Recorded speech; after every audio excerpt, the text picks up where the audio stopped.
Well, good morning, Aldinga Bay Baptist. Welcome to our first webcast of Sunday morning sermons. Welcome to my backyard.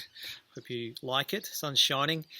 It's a good day, and it's good to be doing this together. Anyway, today and next week, we wanted to, just leading up to Easter, in light of everything that's been going on, just to go to the Psalms. And so today, we're going to look at Psalm 46, and then next week, Thomas is going to take us through Psalm 91. Psalm 46, it's a great psalm, I reckon. It's probably a bit like Psalm 23 because it's been a go-to psalm for people over the centuries that have been struggling with various types of things. It's a psalm, really, that deals with the subject of fear.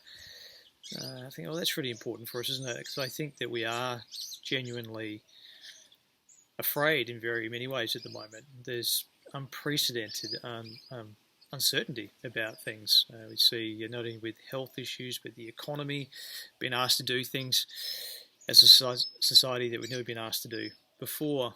And so, yeah, we are so often at the moment afraid.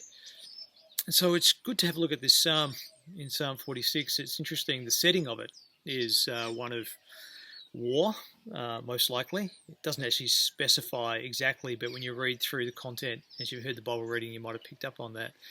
It carries the idea of some sort of war that's being fought against Israel. It happened so often in the ancient world, didn't it? That sort of thing. And it's we don't know the actual setting. Nobody does, but it could be that time when Assyria had set up a siege against Jerusalem during the time of Hezekiah. Read about it in the Old Testament. And, they are outgunned by the nation that is the most powerful in the world. You think about that, it's horrible, the things that were going on inside the city walls. They were expecting to be overrun and conquered at any time. But, amazingly, out of nowhere, the Assyrian army flees and goes back to their homeland because they hear a whisper of something going on there. And the nation of Israel, or Judah, Jerusalem, the southern kingdom, they discover one day that there's no enemy outside the gates at all, and God has intervened. So it could be that this Psalm 46 was written during that time. Could be that this is a reflection on the events that unfolded then. But really, the question, I think, that probably comes to us in a very different time, a different crisis, but the question is, why should we trust in God? What does it really mean, probably more than anything, to follow Jesus, to trust Jesus during this time? What difference does he make? So I just want to unpack that for a little bit and go from there. So 3 points, really, this morning. And the first one is the strength of God. The second one is the presence of God. And then thirdly, a call to peace, the place of peace in some ways. To start with, though, the strength of God. This is the first thing that is to help us as we reflect on that. So Psalm 46, let me open that up and read some of that. Verse 1, God is our refuge and strength, a very present help in trouble. That's a really good verse, isn't it? It tells us really a few things. God is our refuge, God is our strength, and he is a present help in trouble. Probably not too hard to work out what some of those words mean, but I just want to unpack them briefly. God is our refuge. So I think, well, refuge, that's a place of shelter. Our houses are a refuge for us. In fact, at the moment, that's exactly what we're being told, isn't it? Go home, stay home, unless you have to go out. Otherwise, stay home. It's a refuge, it's a place to hide from and get away from this virus that's in society. And so God is a refuge in the same way. God is the place, he's the safe house, he's the shelter for us. So think of refuge, think of that type of image. Also, we're told that God is strength. Well, I think strength, that's something that relates to us as Australians pretty well, doesn't it? We have been a strong nation. We're people that are used to having a good economy. We're people that are well educated. We're people that eat well. We're people that are healthy. We've got great access to to health and all those types of things. We've got this seemingly increasingly number of gym membership. I've never done the stats on that, but it looks that way. More and more people are signing up for fitness things. It's because we like to be strong. It gives us this independence. It gives us this sense that we can be the captains of our own future. And that's all that's wrong with the world at the moment, isn't it? Right at the moment with the coronavirus, it's the fact that all that's been stripped away. We're nowhere near as strong as what we thought we were. But come back to this passage and it says, well, God is actually strong. He is our strength, and that's because he is strong. I mean, that's really nice. Nice for God anyway, to know that he's strong. He is, he created the heavens and earth, creator of heavens and earth, and he's the God who is all-powerful. The terminology is reserved for God alone. He alone is all-powerful. It's worth just reflecting on that, isn't it? Thinking about it. All-powerful. Well, that's good for God, isn't it? How good would it be to have that said about you? But what help is it for us? Well, it's a great help for us because God shares that strength with us. He is our refuge, remember. He's the place we go to. He's the solid rock, and nothing can move him. And beyond that, it tells us, what is it? The next verse, or the last part of verse 1 says, he's a very present help in trouble. See, God is generous. That's what's so good, isn't it? God is powerful. He's a refuge, but he doesn't keep it to himself. He's generous. Whenever Psalm 46 was written, regardless of what century it was written in the ancient world, it was written during a time of pagan nations. And I think all nations thought their gods were powerful. And that was just the thing. You worshipped that deity because they were way more powerful than what you are. And so you ran to them and hoping to find some strength in them. But they didn't really care about you. That was the thing about the pagan gods. They didn't really care. You were there to serve them. There was no relationship. No, nothing like that. It was just you hoped to please them. You gave to them, so they would give something back to you. You scratch my back, I'll scratch yours, type of thing. That's the way the pagan world worked. But Israel and our God, their God, he's a God of relationship. He's a God who's generous. He is a very present help. It's good to think about that, isn't it? He's a very present help during trouble. He's there. He's generous. He gives us his strength. He gives us the refuge. I want to hear that at the moment. And I want us all to hear that. He's a God who is generous. In fact, he is the place of help. It's not just one of many. That's not the idea that's coming out there. So I know. It's not just a place of help. He is the place of help. They're pretty big claims, aren't they? But that's what I want us to reflect on. That's what I want us to reflect on this morning. The power of God. That's the point I want to make to start with. First point. He is powerful. Moving into the second point. The presence of God. That's why we can have confidence in him. Go through those verses. Have a look at them. I want to look at it actually to start with just from the perspective of Israel. And then I want to bring it back to us. This is how it goes. This is a passage that deals with both fear and confidence. Here's the fear. So we've said there's perhaps a time of war, but it doesn't sound like that in the first few verses. It actually sounds just like there's some environmental disaster, but I think it's really figurative language to help capture in people's minds how dark the day is. This is how it goes. The reason for fear, if you like, to start with. Therefore, verse 1, God is our refuge and strength, a very present help in trouble.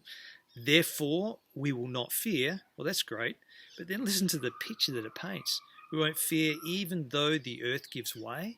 Really? Well, I'd be pretty afraid, I reckon. Though the mountains be moved into the heart of the sea, though its waters roar and foam, though the mountains tremble at its swelling. Well, that's huge, isn't it? Mountains falling into the heart of the sea.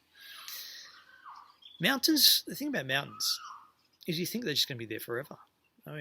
There's probably little in life that is more stable than a mountain. I mean, Mount Lofty, I was up there the other day. It'd be a very dark day if that just just crumbled into the heart of the sea.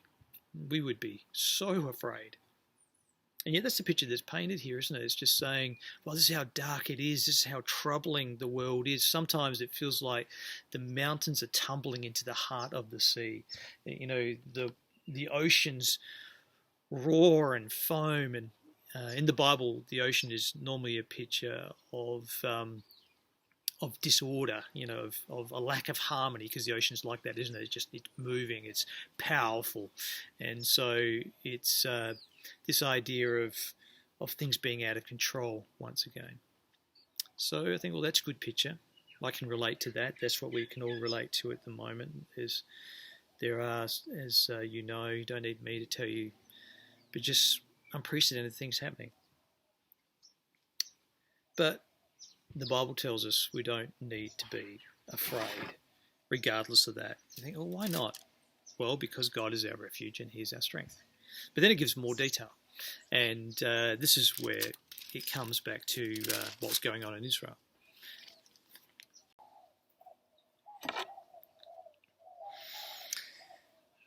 It says this in verse 4, "There is a river whose streams make glad the city of God, the holy habitation of the Most High. God is in the midst of her. She shall not be moved. God will help her when morning dawns. The nations rage, the kingdoms totter. He utters his voice, the earth melts. The Lord of hosts is with us. The God of Jacob is our fortress." There's really just a few ideas that come out of that, isn't there?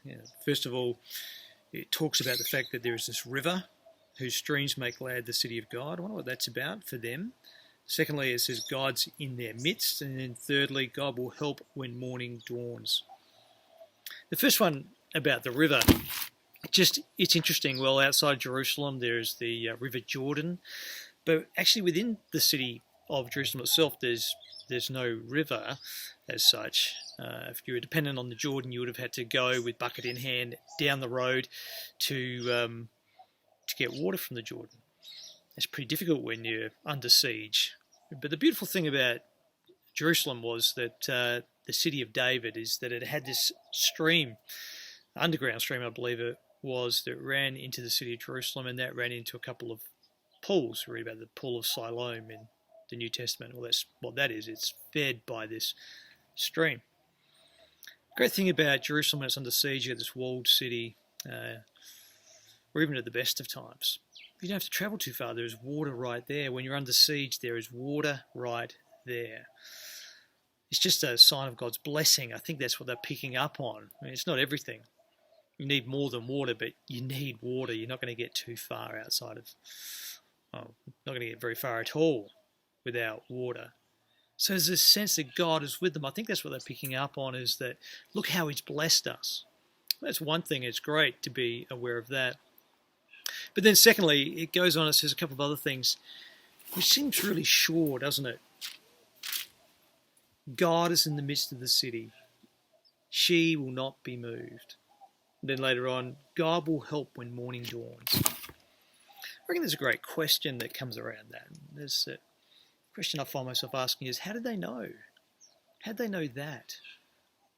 People say all sorts of things, don't they? I think people say, oh, well, I just think this and I think that, and power of positive thinking. But it's different. It's not like that at all here. It's got so much more substance. See, the nation of Israel, one of the great things about Christianity and one of the great things about Judaism is that it's a religion that's not just based on people's ideas. It wasn't just philosophies and helpful thoughts and teachings, but it was actually based on history. See, the reason they're sure is because of this thing called the covenant. And we know that this is where it's going because it says twice in this psalm about the patriarchs. The Lord of hosts is with us. The God of Jacob is our fortress. That's verse 7. You go down to verse 11. The Lord of hosts is with us. The God of Jacob is our fortress. It's talking about the covenant, isn't it? God made a promise to Abraham, Isaac, and Jacob. He said, I will bless you and I'll make you a great nation, and through you I'll bless the entire world. Later on in the Old Testament, it says, Just as a mother could never forget her newborn child, so too I will never, ever forsake you, forget you, O Israel. How beautiful is that? The temple is there, God is there, and so they have this great confidence. God is in the midst. He will never forsake us. When morning dawns, help will come. They were sure. It might be dark, and it's dark for a while, but as they reflect on it, maybe after the siege was over, they were reminded, you know what? God always keeps his promises. He always shows up. This is good for us as well, isn't it? It's how it relates to us. It comes back and it reminds us about Jesus. It's interesting, isn't it? It talks about a stream running through the city. But I think, well, it's probably not too big a step when we think about the way that Jesus speaks, to remember that that he is the one that is the true living water. That's the way he speaks about himself, the woman at the well in John chapter 4. Remember that woman? Here she is. She's trying to find answers to life in relationships. She's been married and divorced and a few times, and now she's got a fella in her life that's not even her husband, and she's just trying to find meaning and purpose to her life through relationships. But Jesus comes there on that beautiful day, and he says to the woman at the well, if you're thirsty, I am the one who gives water, and if you drink of this water, you'll never thirst again. Jesus is the well that we're to drink from, isn't he? And I think that's really just worth bringing out at the moment, because we are people that have been trying to find satisfaction in our lives through drinking from a whole lot of different wells. We have been drinking from the well of prosperity as a nation for a long, long time. Or we have been so blessed to be a healthy nation because of the way that things are, because we are wealthy. We're so educated, and we talk about this probably a bit in different ways, but it's true. We try and find fulfillment in life. We try and quench our thirst in life through drinking from a whole lot of different wells. But then all this stuff happens at the moment, coronavirus, and it's threatening to sweep it away. In many ways, that's what makes this a good time to be a Christian. It's a great time for the gospel, because it's reminding us that Jesus is the well that we drink from.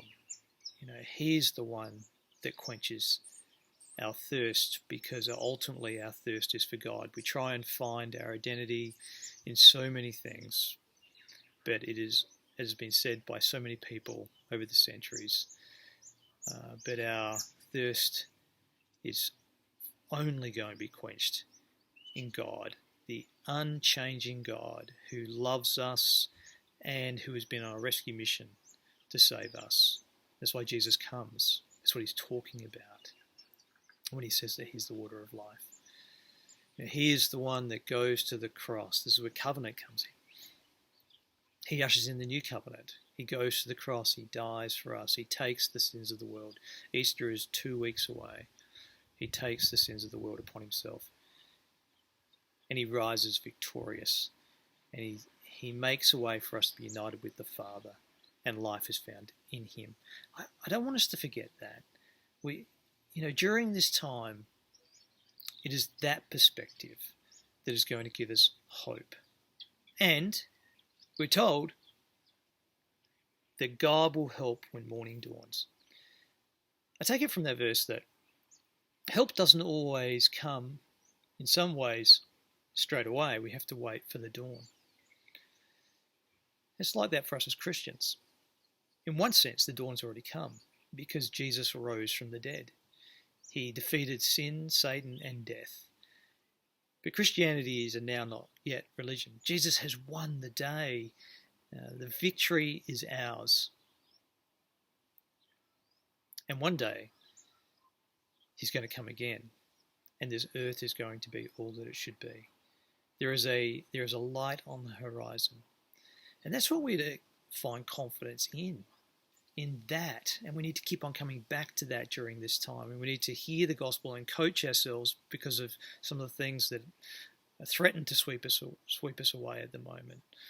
We don't know how bad things are going to get, but it does sound, pretty serious with all that's going on. And I don't want to be alarmist, but clearly there's reason for great caution. But there's also reason for great hope, because we've always been vulnerable people, haven't we? We just sometimes forget that. But no, we are vulnerable people. I love this passage here. Well, it's not a passage, it's a song. Christ, a solid rock. I was reflecting on this just earlier. My hope is built on nothing less than Jesus' blood and righteousness. I dare not trust the sweetest frame, but wholly lean on Jesus' name. On Christ, the solid rock I stand. All other ground is sinking sand.